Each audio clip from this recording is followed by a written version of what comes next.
Hey guys, welcome back. So, long time since I did anything or did a video.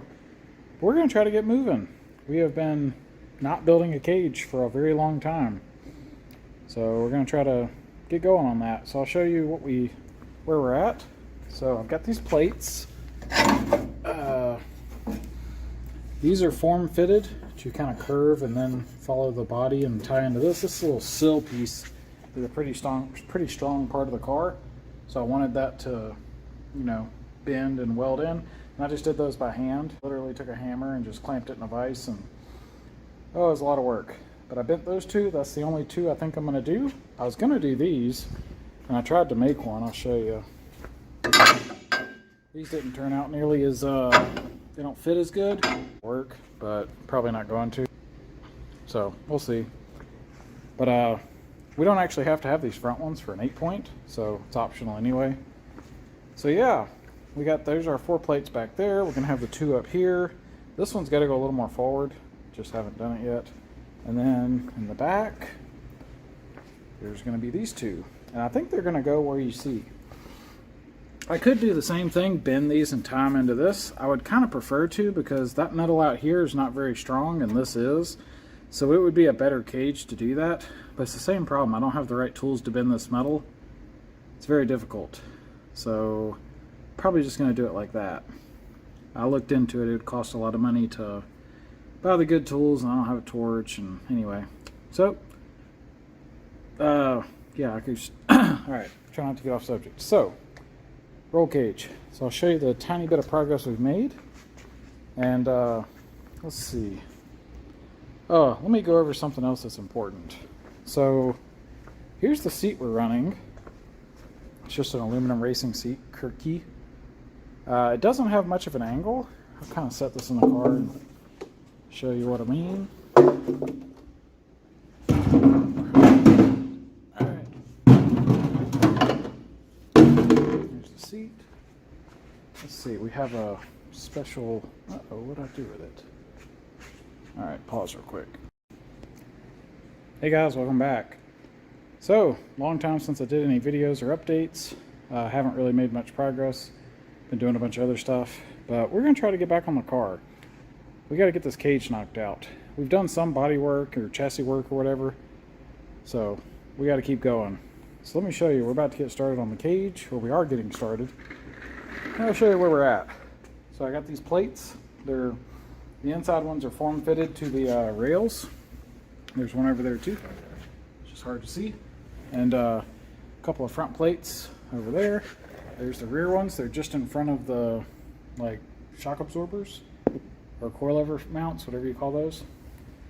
We wanted to form those around the chassis, but it's just a lot of work, and I don't have the right tools. I did these by hand using a hammer. It was very difficult. And we tried to do them in the front too. We were thinking about running some tubes up here to kind of tie into this, but these didn't really fit very good. I only made one, and you can see all the hammer marks trying to do that. Kind of messed it up. I think we're going to skip the front ones. We'll see. But let me show you what we're doing over here. So this back wall, let's look over here about the seat. So since it's a race car, it's really all we care about. Now that can lean the seat a little bit further back than you see it. I've just got a piece of metal kind of holding it in place. And you can see there's some room, and as it goes up it's a little more, so I could tilt that seat back a little, and I probably will because it's almost straight up and down. But you'll note where the seat, let's try to get it square on that. So right there, you'll note that the blue tape behind it, it's like a couple inches behind the seat. That's where I think I'm going to put the main hoop. Now, the problem with that is, let's see. So, okay, you can see that's like a couple inches in front of the glass. So that's basically like right there. And as you back up, you can tell the roof's already curving down, which is kind of a disadvantage as far as, you want your roll cage to be up high to protect you more.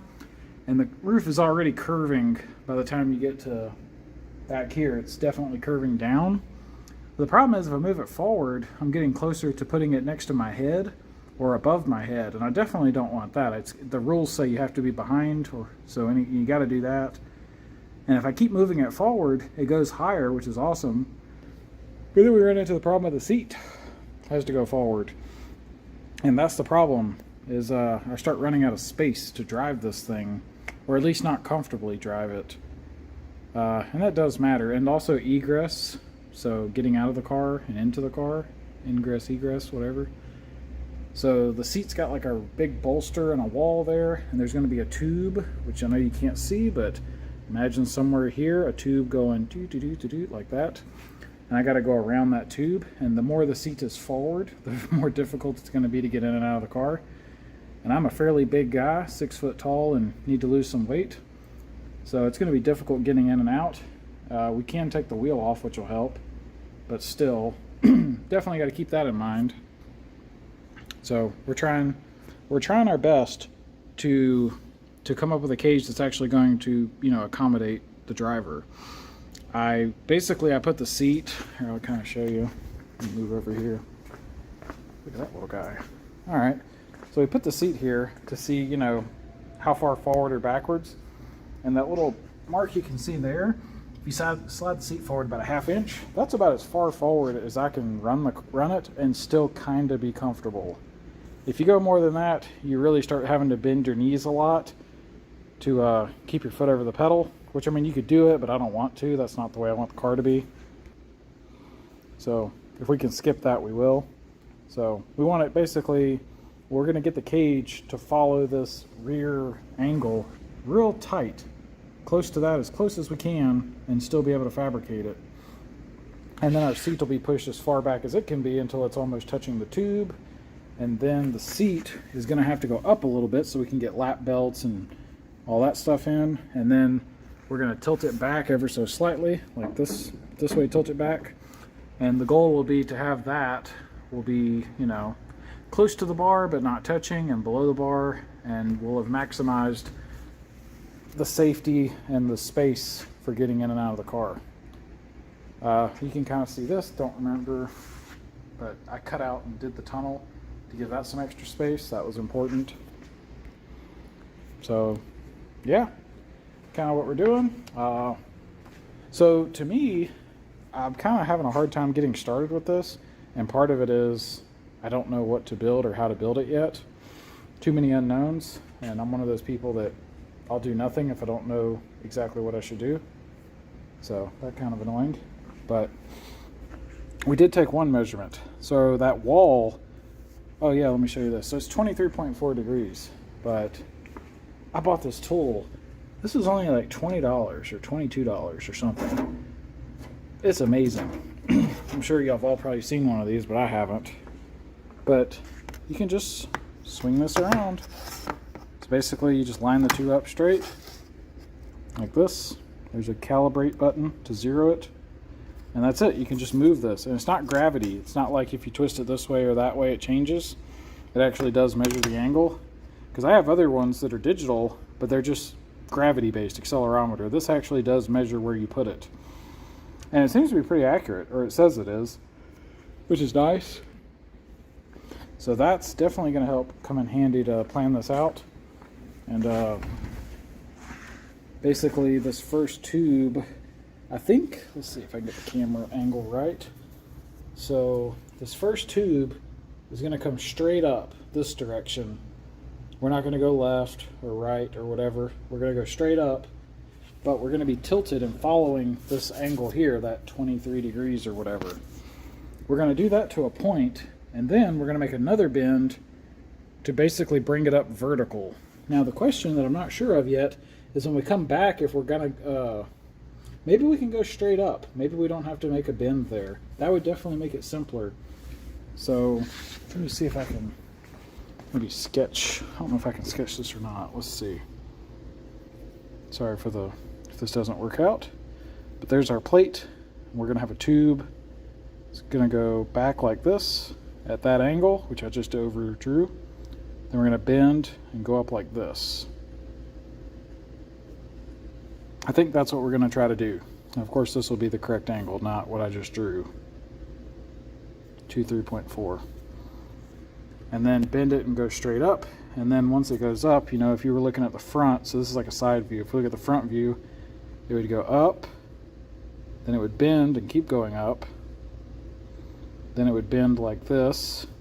And what you could do is just go straight across and then basically do the opposite, bring it down like that. Could do that, but what I'm probably going to do is go up some more, bend, let's see, and go like this, and then do another bend like this, and like that. So you'll end up with 5 bends.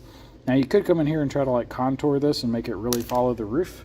It'd probably be very difficult, or I think it would be, I'm not sure. So probably not going to do that. But I will show you one thing real quick.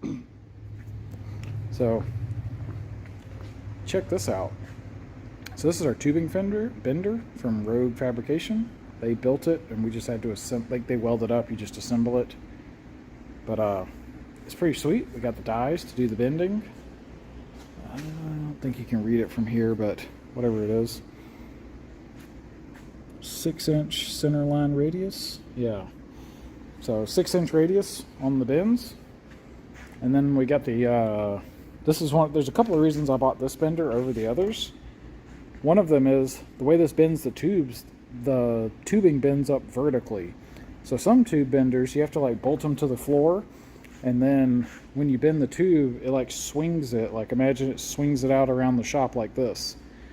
Whereas this one swings it up vertical. Well, the nice thing about my shop is, it's kind of hard to tell from, maybe if I back up a little you can tell, but I have high ceilings here. This shop's got pretty high ceilings. So that won't be a problem. I can put like, you know, 10 or 15 feet of tube and then just bend it and go straight up and it won't matter. I don't really need to do that, but it doesn't create a problem there. The other reason I got it is this is hydraulic, and you can get it air over hydraulic, which is what I got. I haven't even used this yet. This is something that, sorry about that. Got to get some rest. But this is one of the reasons I got it, is you get this air over hydraulic. So basically, I can plug this into an air hose, squeeze this, and it'll go like click, click, click, click, click, and it'll pump the hydraulic fluid and bend all this for me. And then over here, once you get clamped up, I haven't used any of this yet, but say I'm like at a spot and I set this to 0 and I'm like, hey, this is my new 0. So I put that on there and I need to bend like a 10-degree angle. I can literally just stand here while I'm standing here and be like, pull the trigger, watch it bend, and literally watch the die go around and measure the angle. So basically the summary of this is I should have the right tools for the job. And y'all have already seen this. This is actually a year ago. But I got a tubing notcher from the same company. It's not painted, but it works fine. You can see all these notch tubes it did. Just practice stuff for the notcher, and I did a bunch of welding trying to qualify that my welding was safe. But you can see we got a stack of 5 of these.